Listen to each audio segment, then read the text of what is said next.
Alors mon premier amour, c'était pas la musique, c'était la poésie. J'adorais lire poésie arabe et notamment la poésie française. Et mon deuxième amour, c'était les plantes et les fleurs. Je suis née dans un quartier populaire qui s'appelle Bab El Oued, en Algérie. J'adore ce quartier qui a vu naître beaucoup d'artistes. J'ai joué beaucoup au foot, j'adore le foot, pour fuir les tâches ménagères et avec cette solution. J'ai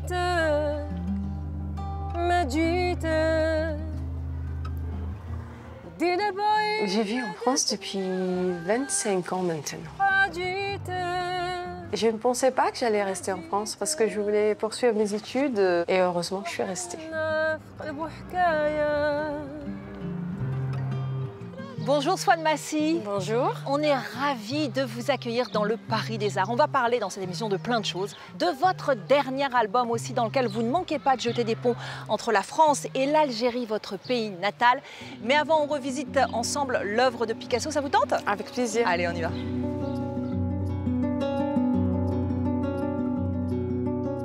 C'est une rencontre inattendue. Paul Smith s'invite dans l'œuvre de Pablo Picasso. Papier peint vintage, rayures multicolores, moquettes vertes ou bleu nuit, le styliste britannique a eu carte blanche pour métamorphoser les 3 étages de l'Hôtel Salé. Une scénographie qui nous fait découvrir sous un autre angle le travail du génie de la peinture et de la sculpture, 50 ans après sa mort. Bonjour Joanne. Bonjour. Comment a germé cette idée de donner carte blanche au designer Paul Smith? Est-ce qu'il y a une volonté de faire redécouvrir l'œuvre de Picasso? Il y a exactement une volonté de faire redécouvrir l'œuvre de Picasso et en plus de le faire d'une manière un peu spectaculaire qui sorte de l'ordinaire. C'est comme ça qu'on a eu l'idée de confier la scénographie, la mise en espace des œuvres à quelqu'un d'extrêmement créatif, de très attentif aux couleurs, aux matières, aux motifs. Alors Paul Smith et Pablo Picasso ont plusieurs points communs, c'est aussi ce qu'on découvre avec cette exposition. Ils ont tous les deux notamment un certain humour, un art peut-être de la provocation aussi. Alors c'est une des choses justement que la scénographie de Paul Smith permet de mettre en avant, c'est ce côté un peu amusant de Picasso qu'on a tendance un peu à oublier. Alors ici, vous voyez par exemple, on a La Chèvre, qui est une œuvre qui date de 1950. La cage thoracique de la chèvre est faite à partir d'un panier en osier. Les mamelles en dessous, en fait, ce sont des bouteilles qui ont été vraiment rapportées. La tête, c'est une tête de bêche, donc il y a un côté pas du tout noble, en fait, dans cet assemblage, et en même temps qui montre la très grande virtuosité de l'artiste. Alors, bon exemple, parce que l'animal préféré de Swan... C'est la chèvre. C'est vrai. Je suis très contente. Comment c'est possible? Je trouve affective, je sais pas, j'aime bien quand elles jouent, surtout quand elles sont petites. Ouais. Voilà, et retrouver des statues comme ça, ça me parle.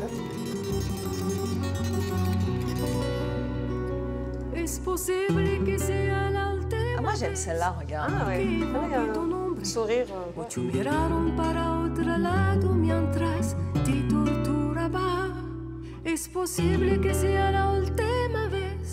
Les rayures, c'est la marque de fabrique de Paul Smith.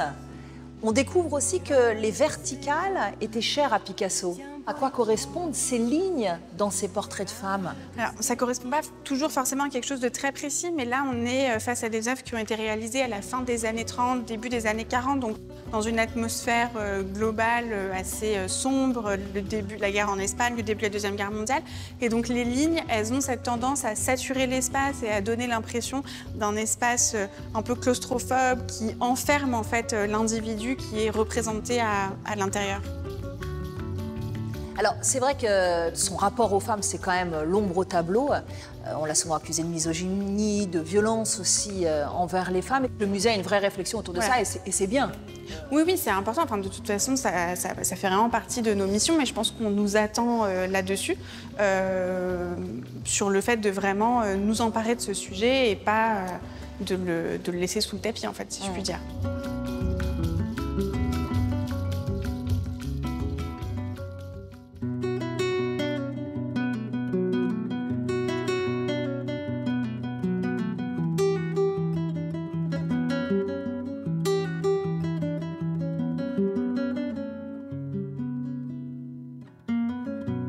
Swan Massy, bonjour. Bonjour. On va commencer par votre dernier album, Sekana. C'est le 10e album, sans doute le plus porteur d'espoir. Qu'est-ce que vous avez voulu injecter dans vos textes et vos mélodies? Alors, dans l'album Sekana, je parle des relations humaines qui sont un peu compliquées. J'ai des chansons d'amour, de l'espoir. Je parle du mal-être aussi des adolescents parce que j'ai été confrontée à ça. Et j'ai fait aussi un hommage à un grand chanteur chilien qui s'appelle Victor Jara. Qu'est-ce qu'elle raconte, la chanson « Dessine-moi un pays » ? Alors, dans Dessine-moi un pays, je parle de toutes les personnes qui sont contraintes de quitter leur pays d'origine pour fuir la guerre et la misère. Pour ceux qui vivent aussi les injustices. Et ce qui m'avait inspiré, surtout, c'était une image qui m'avait beaucoup marqué. C'était des Afghans qui s'accrochaient à un avion qui était sur le point de décoller, et qui s'agrippaient malgré tout pour fuir en fait l'intégrisme. Et ça m'avait vraiment choquée. J'avais voulu leur écrire une chanson.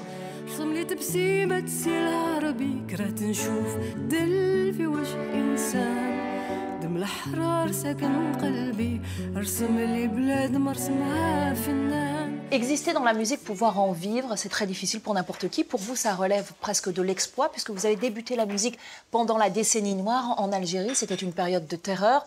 Être musicien, faire de la musique, c'était un acte de résistance. Être une femme musicienne, c'était pire que tout. Quels souvenirs vous gardez de cette époque ? C'était très difficile. C'était pas évident. Heureusement que j'ai été aidée par ma famille, et notamment par mes frères, mes 2 frères qui sont musiciens aussi. Le regard des autres était lourd. On pouvait prendre pour de la provocation le fait d'être une femme, de mettre un jean, de se balader avec sa guitare, alors que pour moi, qui était jeune, j'avais juste envie de faire de la musique avec mes copains. C'était pour moi naturel de faire la musique. L'histoire de votre premier succès, enfin en tout cas de votre première chanson est incroyable. Le titre s'appelle Raoui, est-ce que je prononce bien? Très bien. Raoui, ça veut dire le conteur en arabe. Parlez-nous de la première diffusion à la radio, vous vous en souvenez? Je me rappelle très bien, c'était le 31 décembre. J'ai accompagné un groupe d'amis qui sont musiciens et je devais juste les accompagner. Et comme ils étaient programmés dans 2 lieux différents, ils m'ont demandé de chanter à leur place, le temps qu'ils reviennent. Et ma chanson, je ne savais pas, a passé toute la nuit sur les antennes de cette radio. Et tout le monde voulait savoir qui était cette chanteuse. Et moi, j'ai essayé de me cacher parce que je ne voulais pas qu'on sache que c'était moi. Pourquoi? Parce que j'avais peur un peu de la réaction de mon père. Je chantais un petit peu en cachette. Tout le monde savait que je faisais de la musique, mais je ne disais pas que je chantais. Et je ne pouvais pas me cacher longtemps. Vous nourrissez envers l'Algérie des sentiments un peu contraires, il y a des choses qui vous déplaisent, et en même temps, dans beaucoup de vos chansons, il y a cette nostalgie de l'enfance, de l'adolescence. Comment vous la rêvez, l'Algérie idéale? L'Algérie idéale, et c'est celle de mon enfance. Je ne sais pas si j'ai fini par idéaliser les images et ce que j'ai vécu dans le passé. Je la vois surtout libre, cette Algérie, parce qu'elle... Il y a une jeunesse magnifique qui a envie de vivre, qui est pleine de rêves, qui me rappelle un peu mon enfance et mon adolescence. Et j'ai envie que les gens soient heureux et qu'ils vivent tout simplement dans la dignité et dans la liberté. Et vous trouvez que ce n'est pas le cas aujourd'hui? Ce n'est pas le cas aujourd'hui, malheureusement. Vous avez 2 filles que vous avez failli perdre dans des circonstances tragiques. Vous esquissez ce drame familial dans la chanson Oumnia. Vous dites la chose suivante: je t'ai donné la main, tu m'as poignardé. À quoi vous faites référence? Je ne m'attendais pas à cette question. Ah mince. Mais c'est pas grave, c'est pas grave. J'en ai déjà parlé dans la presse. Oui, j'ai failli perdre mes 2 filles dans un drame, un drame familial. J'ai écrit cette chanson, je parle de trahison. C'est une façon pour moi de passer à autre chose, de me donner du courage aussi, et ainsi qu'à mes filles. Au lieu de fuir un problème, j'ai appris à l'affronter, même si c'est dur. J'en ai fait des chansons, parce qu'il n'y a pas qu'une seule.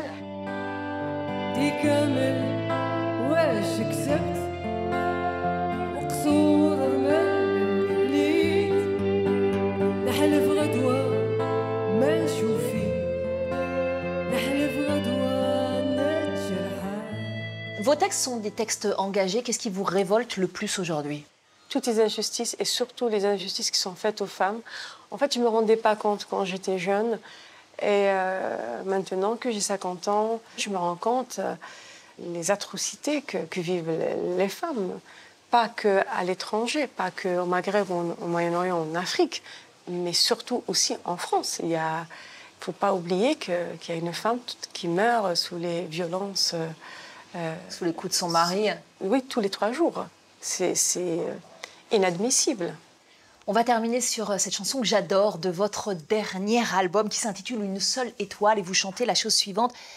Il y a tant d'étoiles dans le ciel, une seule d'entre elles pour toi brillera. Swad Massi, est-ce que vous l'avez trouvée, votre belle, votre bonne étoile?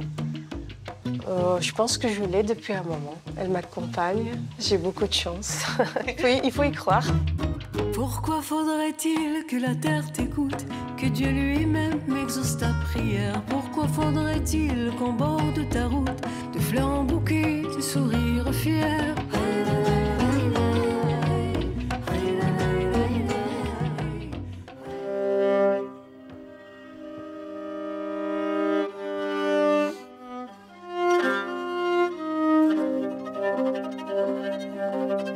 Swad, tu vas jouer ici aux Folies Bergères prochainement. Ouais, le 30 janvier 2024. Le 30 janvier, bon, on sera là. C'est magnifique, super beau.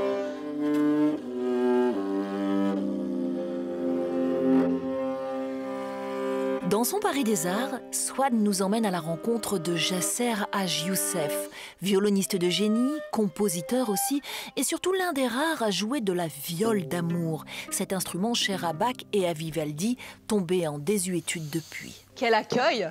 Magnifique, en musique. Jasser Haj Youssef. Bonjour. Enchantée, ravie de vous rencontrer. Ça va? Oui. Super. Et super son, hein, même si c'est pas amplifié, franchement. Ouais. Jasser, je suis très curieuse. Cet instrument porte un nom magnifique, la viole d'amour. C'est un instrument rare. Quelles sont ses particularités? La viola d'amore est un instrument européen baroque. On le trouve rarement, avec plus de cordes qu'un violon. Il a 6 ou 7 cordes et des cordes sympathiques qui sont en bas. Et il symbolise l'amour. Je crois que vous avez enlevé quelque chose chose là-haut. Traditionnellement, il y avait le statut d'une femme yeux bandés qui symbolise l'amour aveugle. L'amour aveugle. C'est bien l'amour aveugle ou pas? Non, je pense que c'est pas bien. C'est pas bien. Bon, en tout cas, cette viole d'amour, elle va être à l'honneur dans votre prochain album qui devait sortir en 2022, qui sortira finalement en septembre 2023. Vous partez sur les traces de votre grand-père en Tunisie, de quelle manière? Longue histoire, parce que je suis parti vraiment sur les archives, sur la mémoire, pendant ma résidence dans le château de Chambord, où j'ai enregistré. Et à la fin, quand j'ai fini mon enregistrement d'album, là, j'ai reçu une sorte de cadeau des chercheuses qui travaillent sur les sons, les archives de Berlin, Première Guerre mondiale, ont trouvé un enregistrement rare. Et là, je trouve que c'est mon arrière-grand-père qui était en train de chanter sur un gramophone, Première Guerre mondiale, camp de prisonniers de guerre 1916, et waouh!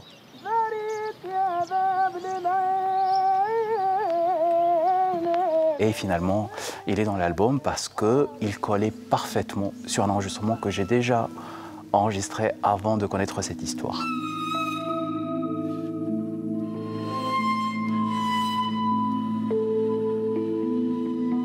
Votre musique, c'est un métissage de plein d'influences. Vous avez étudié les musiques orientales, le classique, le jazz, l'improvisation aussi beaucoup avec votre père. Où est-ce que vous vous situez, vous, au carrefour de tous ces courants? Alors, franchement, maintenant, je ne me situe plus dans tous ces styles. Je dis juste vraiment que je fais du son, je fais de la musique. Donc, je me concentre vraiment sur la beauté du son plus qu'aux catégories. Souad, c'est vous qui avez voulu nous présenter ce musicien très talentueux. Oui. Pourquoi? Qu'est-ce qui vous touche dans son univers? Ce que j'aime chez lui, c'est qu'il joue avec son âme. J'aime bien la symbiose qu'il a avec son instrument. Il est habité quand il joue. Et quand on est vrai, notre seul souci, c'est de donner du plaisir et toucher les gens. Et c'est ce que j'aime. C'est tout simplement donner. Je pense que c'est une rencontre des âmes, en fait, finalement. C'est beau. C'est beau. Ouais. Oui. Vous avez ça aussi en commun, le mélange des cultures, la fusion. C'est aussi ce qui enrichit votre musique. Moi, je pense que, comme Jasser, qui vient de Tunisie, moi qui viens d'Algérie, on est aussi français. On a eu la chance de grandir dans des pays qui sont au carrefour de plusieurs cultures. Il y a des grands voyageurs qui sont passés par là. La musique, elle a traversé la Méditerranée. Et on est là, on est des passeurs de toutes ces influences. Et je trouve que c'est magnifique de pouvoir en faire quelque chose. Merci à tous les deux. C'est malheureusement déjà l'heure de nous quitter, mais pas avant d'écouter ce duo exclusif pour le Paris des Arts. Je vous écoute. Avec plaisir.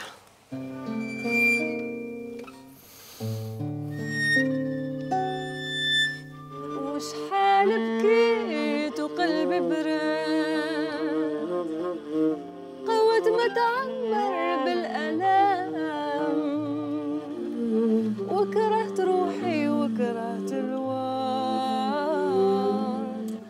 كل فرحة فوجة تترسم